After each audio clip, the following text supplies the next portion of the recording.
Hello everyone, welcome to your very own favourite education channel dear school. और आज हम आपके लिए लेकर के आए हैं क्लास 10th इंग्लिश की फर्स्ट फ्लाइट का second chapter, Nelson Mandela long walk to freedom. तो इस पर्टिकुलर वीडियो में हम इस चैप्टर की समरी प्लस डिफिकल्ट वर्ड्स को डिस्कस करेंगे। So let's start. अब ये जो कहानी है, ये नेल्सन मंडेला की एक किताब लॉन्ग वॉक टू फ्रीडम से एक एक्सट्रैक्ट उठाया गया है और हमारे सामने पेश किया गया है।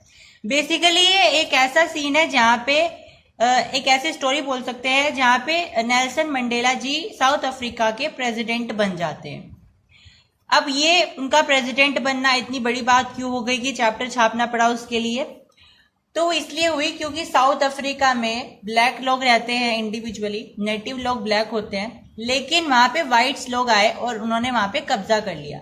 और जो ब्लैक लोग थे उनको टॉर्चर किया, ऑप्रेस किया बहुत ज्यादा। तो उन्होंने बहुत मुश्किल से संघर्ष करके, फाइट करके अपने लिए लड़ाई लड़ी और आजादी की लड़ाई लड़ी और फाइनली वो जीत गए इलेक्शंस में और ब्लैक्स प्रेसिडेंट बन गए। मतलब ब्लैक्स का राज आ गया वहां पे और व्हाइट्स को उन्होंने निकाल दिया। Is it clear? तो यहाँ पे इसी कहानी को पढ़ेंगे। जैसे हमारे यहाँ अंग्रेज लोग आए थे, उनको फिर हमने संघर्ष करके भगाया था, इसी तरीके से वहां पे व्हाइट्स लोग आए ब्लैक्स के देश में, साउथ अफ्रीका में व्हाइट्स लोग आए, उन्होंने उन पे टॉर्चर किया और उन्होंने फिर संघर्ष करके व्हाइट्स को भगा दिया। तो साउथ अफ्रीका में व्हाइट लोगों ने क्या चलाया हुआ था? एक ऐसा सिस्टम चलाया हुआ था जहां पे लोगों को उनके कलर के बेसिस पर, उनके रेस के बेसिस पर डिफाइन कर दिया जाता है कि वो सेपरेट हैं, अलग अलग कर दिया जाता है। और ऐसे पॉलिटिकल सिस्टम को हम अपार्थाइड बोलते हैं। तो नेल्सन मंडेला ने क्या किया? एक पार्टी बनाई जिसका नाम होता है अफ्रीकन नेशनल कांग्रेस, और उस पार्टी की तरफ से वो प्रेसिडेंट के रूप में खड़े हुए और इलेक्शन जीत गए। हम बोल सकते हैं कि वो अफ्रीकन नेशनल कांग्रेस की तरफ से कैंडिडेट की तरह खड़े हुए थे और फिर वो इलेक्शन जीत गए थे। अब इस संघर्ष की लड़ाई में नेल्सन मंडेला को 30 सालों तक जेल में रहना पड़ा था। अब साउथ अफ्रीकन के लिए ये आजादी इतनी स्पेशल क्यों थी? क्योंकि व्हाइट्स ने उनकी कंट्री के ऊपर लगभग 300 सालों तक राज किया था। इसका मतलब है कि उन्होंने, अंग्रेजों ने उनके ऊपर 3 सेंचुरीज तक राज किया था। नेल्सन मंडेला जी की पार्टी ने, यानी अफ्रीकन नेशनल कांग्रेस ने 400 में से 252 यानी 252 सीट्स जीत करके सबसे हाईएस्ट वोट हासिल किए थे और ये पार्टी जीत गई थी, यानी कि अफ्रीकन नेशनल पार्टी जीत गई थी और नेल्सन मंडेला जी प्रेसिडेंट बन गए थे। वो कौन सी डेट थी जिस दिन प्रेसिडेंट बन गए थे नेल्सन मंडेला जी? तो 10 मई 1994, 19 मई 1994, राइट। अब ये जो लेसन है हमारा, ये हमें क्या बताता है? ये हमें वो पूरा का पूरा सीन बता रहा है जब नेल्सन मंडेला जी को बुलाया गया शपथ दिलाने के लिए। क्योंकि हमें सबको पता है जब भी कोई प्रेसिडेंट बनता है, मुख्यमंत्री बनता है, प्राइम मिनिस्टर बनता है, तो उसको शपथ दिलाई जाती है, राइट। तो उस शपथ को दिलाने के लिए सेरेमनीज रखी गई थी और वो कहाँ पे रखी गई? प्रिटोरिया के यूनियन बिल्डिंग के एक एम्पी थिएटर में रखी गई थी, जो कि सैंड स्टोन का बना हुआ। और इस इनॉग्रेशन को सेलिब्रेट करने के लिए या अटेंड करने के लिए लगभग 1 लाख साउथ अफ्रीकन लोग वहां पे इकट्ठा हुए थे, जिनमें साउथ अफ्रीकन वुमेन, मैन और बच्चे भी शामिल थे। अब शपथ लेने के लिए नेल्सन मंडेला जी किसके साथ आए हुए हैं? अपनी फैमिली से, जेनानी के साथ। जेनानी कौन है? उनकी डॉटर है, उनकी बेटी है, वो उनको एकम्पनी करने के लिए आई है। अब नेल्सन मंडेला जी 10 मई को ऑटम डे बता रहे हैं। वो कह रहे हैं कि बहुत सुंदर सा, लवली सा ऑटम डे है। तो क्वेश्चन ये आता है कि ऑटम डे क्यों बताया जा रहा है 10 मई को? क्योंकि 10 मई को तो बहुत भयंकर गर्मी होती है और ऑटम डे कब आता है? विंटर्स के बाद आता है। तो ये पूछा जा रहा है कि ऑटम डे क्यों बोला गया है 10 मई को? क्योंकि उस टाइम तो गर्मियां होती है। तो स्टूडेंट्स, इसके 2 रीजन हो सकते हैं। क्योंकि ऑटम डे का जो सीजन होता है वो बहुत तरीके से बहुत ब्यूटीफुल भी माना जाता है, ठीक है। क्योंकि उस समय बहुत अच्छे से, आपने अगर देखा भी होगा, सर्च करके देखिएगा, अगर आप देखेंगे ऑटम डे की लैंडस्केप्स तो बहुत सुंदर सुंदर सी लैंडस्केप्स निकल करके आएंगी। तो बहुत सुंदर सा नजारा होता है ऑटम डे में, इसीलिए शायद उन्होंने ये बताया है कि 10 मई ऑटम डे है। या फिर इसका दूसरा रीजन ये हो सकता है कि साउथ अफ्रीका अर्थ के सॉदर्न हेमिस्फीयर में सिचुएटेड है और वहां पे मई के महीने में एक्चुअली में ऑटम डे चलता है। तो शपथ दिलाने के लिए सबसे पहले स्टेज पर किसे बुलाया गया? मिस्टर डी क्लार्क को बुलाया गया, जिनको दूसरे उपराष्ट्रपति बनाए गए, यानी कि सेकंड डेप्यूटी प्रेसिडेंट बनाया गया। उसके बाद थैबो मैबेकी जी को बुलाया गया और उनको फर्स्ट डेप्यूटी प्रेसिडेंट यानी कि पहले उपराष्ट्रपति बनाए गए।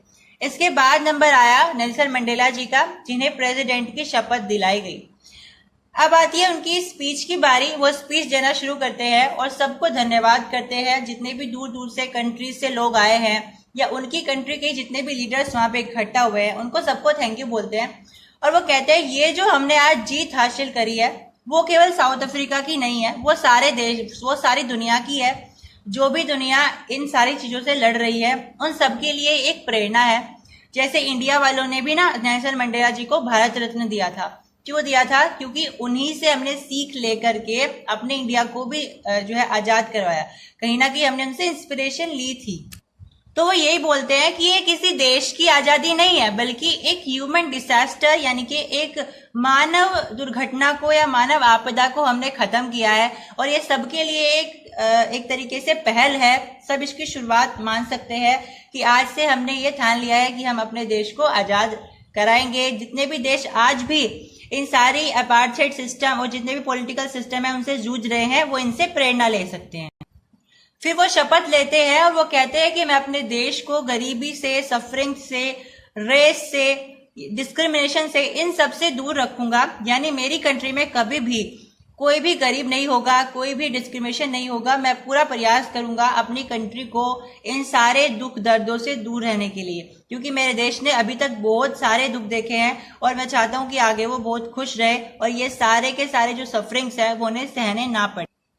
अब जैसे ही वो ये प्लाज लेते हैं, इसके बाद क्या होता है, आपने देखे ना 26 जनवरी को क्या होता है, रेड फोर्ट में जो हेलीकॉप्टर्स होते हैं वो उड़ते हैं, उनके पीछे से स्मोक ट्रेल्स निकलते हैं, धुएं निकलते हैं, रंग बिरंगे धुएं। और वो रंग बिरंगे धुएं कैसे होते हैं? हमारी कंट्री में हमारे फ्लैग के कलर के होते हैं। ऐसे ही वहां पे हुआ, हेलीकॉप्टर्स उड़े और उनके फ्लैग के जो कलर्स हैं उनके हिसाब से वहां से उसमें से कलर निकले। और कौन से जेट प्लेन है? वो इम्पाला जेट प्लेन है जो कि ट्रायल्स छोड़ रहे हैं। और कैसे रंग की धारियां छोड़ रहे हैं वो? ब्लैक, रेड, ग्रीन, ब्लू और गोल्डन कलर की। अब ये जो सारे कलर होते हैं ये साउथ अफ्रीका के फ्लैग में होते हैं, इसीलिए वो लोग इन सब फ्लैग्स के कलर को छोड़ रहे हैं। इनके चेवरन्स यानी कि टेप्स, जैसे टेप्स होते हैं ना धारियां, वो छोड़ रहे हैं एक तरीके से। अब ये जो दिन है नेल्सन मंडेला जी के लिए बहुत ब्यूटीफुल इसलिए भी है क्योंकि आज के दिन यानी कि 10 मई को 1994 में जब ये सब हो गया, शपथ हो गई, तो राष्ट्रगान होता है, हम सभी को पता है। तो वहां पे भी राष्ट्रगान हुआ, लेकिन वहां पे एक राष्ट्रगान ना होकर के 2 राष्ट्रगान हुए। 2 राष्ट्रगान क्यों हुए? एक तो ब्लैक्स का ही, जो ब्लैक लोग हैं, और एक व्हाइट का। अब आप सोचोगे व्हाइट को तो उन्होंने भगा दिया है। अब देखो हर एक इंसान बुरे नहीं होते, व्हाइट सारे बुरे नहीं होते हैं। तो कुछ लोग अगर वहां नेटिव हो भी गए हैं, जिन्हें वहां का इंडिविजुअलिटी मिल गई है, तो वो तो अपना ही राष्ट्रगान गाएंगे ना। तो उस दिन वहां पे क्या हुआ, ब्लैक्स ने अपना राष्ट्रगान गाया और व्हाइट्स ने अपना राष्ट्रगान गाया। ठीक है, तो उनके लिए बहुत अच्छा सा मोमेंट था। अब व्हाइट्स ने कौन सा राष्ट्रगान गाया यानी नेशनल एंथम गाया और ब्लैक्स ने कौन सा गाया, ये क्वेश्चन आ सकते हैं। तो व्हाइट्स ने कौन सा गाया था? निकोसी सिकिलेल आई अफ्रीका। यहां पे मैंने लिख दिया है, दैट इज निकोसी सिकिलेल आई अफ्रीका। और ब्लैक्स ने कौन सा राष्ट्रगान गाया? Die stem. तो ब्लैक्स ने कौन सा राष्ट्रगान गाया है? डाई स्टेम नाम का राष्ट्रगान गाया है। अब सब लोग क्या कर रहे हैं? नेल्सन मंडेला जी को सैल्यूट कर रहे हैं। तो नेल्सन मंडेला जी अपने मन में ये सोच रहे हैं कि जो लोग मेरे ऊपर अत्याचार कर रहे थे कल, वो आज अगर मेरे पास पावर आ गई है तो आज मुझे सैल्यूट कर रहे हैं। यानी वो ये कहना चाहते हैं कि जो व्हाइट लोग या जो भी लोग व्हाइट्स के अंडर काम कर रहे थे, उन्होंने मुझे टॉर्चर किया था क्योंकि वो 30 सालों तक जेल में रहे थे। लेकिन जब वो आज आजाद हो गए हैं तो आज उनको वो सैल्यूट कर रहे हैं। वो फिर बताते हैं कि ये सब किसका खेल है? पावर का खेल है। यानी दुनिया आपके कदमों में है अगर आपके पास पावर है तो। अब ये अपार्थाइड सिस्टम कब से शुरू हुआ? नेल्सन मंडेला जी बताते हैं कि 20th सेंचुरी का जब पहला ही दशक चल रहा था, 20वीं शताब्दी का पहला ही दशक चल रहा था, उसके कुछ सालों बाद बीटर एंग्लो वॉर, ये एक लड़ाई हुई थी बीटर एंग्लो वॉर। इसके कुछ सालों बाद जब नेल्सन मंडेला का जन्म हो चुका था, तो व्हाइट लोग क्या करते हैं, अफ्रीका में आते हैं और लोगों को उनके कलर के हिसाब से, उनके रेस के हिसाब से बांट देते हैं। एक ऐसा पॉलिटिकल सिस्टम लेकर के आ जाते हैं जिसके हिसाब से लोग अपने कलर, अपने जेंडर, अपने सेक्स के हिसाब से अलग अलग हो जाते हैं। मतलब मेल के लिए अलग, फीमेल के लिए अलग, ब्लैक्स के लिए अलग, व्हाइट्स के लिए अलग, है ना। ये सारे जो है डिस्क्रिमिनेशन वहां पे शुरू हो जाते। और वो जो सिस्टम था वो 20th सेंचुरी का फर्स्ट डिकेड था, और आज जो यहाँ पे नेल्सन मंडेला बता रहे हैं वो 20th सेंचुरी का लास्ट डिकेड है, और नेल्सन मंडेला का 8वां डिकेड, यानी कि अब वो 80 साल से भी ज्यादा के हो गए हैं। आज उन्हें वो सिस्टम खत्म कर दिया है उन्होंने, और आज वो उस सिस्टम से ओवरकम होकर के अपनी कंट्री को आजाद करा चुके हैं। फिर वो बताते हैं कि जितना मैंने इस कंट्री के लिए सेक्रीफाइस किया है उससे कई गुना ज्यादा उन लोगों ने सेक्रीफाइस किया है, जिन्होंने इतना सेक्रीफाइस कर दिया वो अपनी जान भी गंवा बैठे हैं, जिन्होंने इतना फाइट किया। उनमें से वो बहुत सारे फ्रीडम फाइटर्स का नाम लेते हैं, जैसे Oliver Tambos, Walter Sisulus, chief Luthulis, Yusuf Dadoos, Bram Fischers, Robert Sobukwes. तो बताते हैं कि हमारी कंट्री में बहुत सारे मिनरल्स हैं, हमारी सोइल में, हमारी मिट्टी में बहुत सारे खनिज हैं, पदार्थ हैं, सोना है, लेकिन इन सबसे भी ज्यादा कीमती जो हमारे हीरे हैं वो कौन है? ये सारे लोग हैं जिन्होंने हमारी कंट्री के लिए लड़ाई करी। यानी ये सारे फ्रीडम फाइटर्स ही हमारे लिए उनसे भी ज्यादा वैल्यूएबल हैं, उनसे भी ज्यादा प्रीशियस हैं। फिर नेल्सन मंडेला बताते हैं कि नफरत किसी को सिखाई जाती है, वो नेचुरल नहीं होती है, लेकिन प्यार नेचुरल होता है, वो किसी को सिखाया नहीं जा सकता है। वो उदाहरण के लिए बताते हैं कि जब मैं कैद में था, जेल में था 28 सालों के लिए, हालांकि आपके एनसीईआरटी ने 30 साल लिखा है, बट मुझे ऐसा लगता है करेक्ट रेशियो इसका 28 है, लेकिन जो आपके एनसीईआरटी में लिखा है आप वही मान करके चलिए। अब वो क्या बताते हैं कि जब मैं जेल में था ना, मेरी जेल के बाहर एक गार्ड खड़ा हुआ करता था, तो जब भी वो लोग मुझे मारने आते थे तो वो गार्ड क्या करता था, उसकी आंखों में वो मुझे दिखाई देता था, वो इमोशंस, वो सारे के सारी भावनाएं, कि एक तरीके से मानवता वाले इमोशंस, ह्यूमैनिटी वाले इमोशंस। तो उसके मन में वो इमोशन नेल्सन मंडेला को दिखाई देते थे। तो वो कहते हैं कि भले ही आप किसी इंसान को किसी भी कंपनी में रखो, कंपनी मतलब संगति में रखो, लेकिन जो लव होता है वो नेचुरल होता है और हर किसी के लिए होता है, यानी इंसानियत सबके पास होती है। तो आप चाहे किसी को कितना ही अपने अनुसार ढालने की कोशिश करो, लेकिन इंसानियत दिखी जाती है। तो अगर आप किसी को नफरत करना सिखा रहे हो तो वो उसका नेचुरल ट्रेट नहीं है, वो आप उसको सिखा रहे हो। नफरत हमेशा सिखाई जाती है, वो नेचुरली नहीं होती है।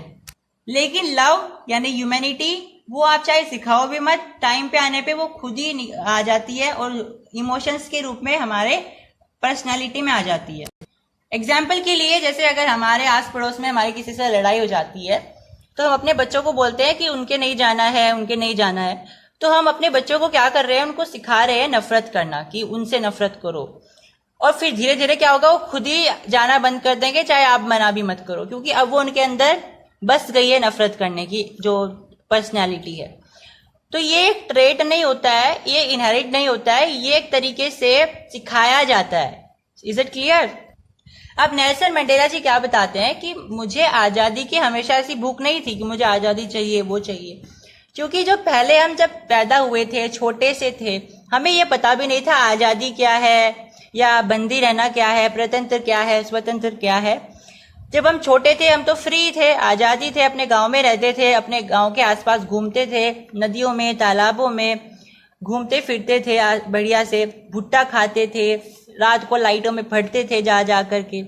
लेकिन जैसे हम बड़े होते गए हमें पता लगने लगा कि हमारे लिए कुछ चीजें ऐसी हैं जो बंधित हैं, यानी हमारे लिए उनका कोई वैल्यू नहीं है, हमारे लिए वो रोक दी गई है, लेकिन दूसरों के लिए वो वैल्यूएबल है, दूसरों के लिए वो चीज वो लोग कर सकते हैं। जैसे हो सकता है टाउन्स के स्कूल में उनके लिए पढ़ाई बंद कर दी गई हो, पब्लिक ट्रांसपोर्ट बंद कर दिया गया हो, लेकिन जब वो छोटे होते हैं उन्हें इन सबकी जरूरत नहीं होती, तो इन्हें पता भी नहीं चल पाता कि हम आजाद हैं या क्या है।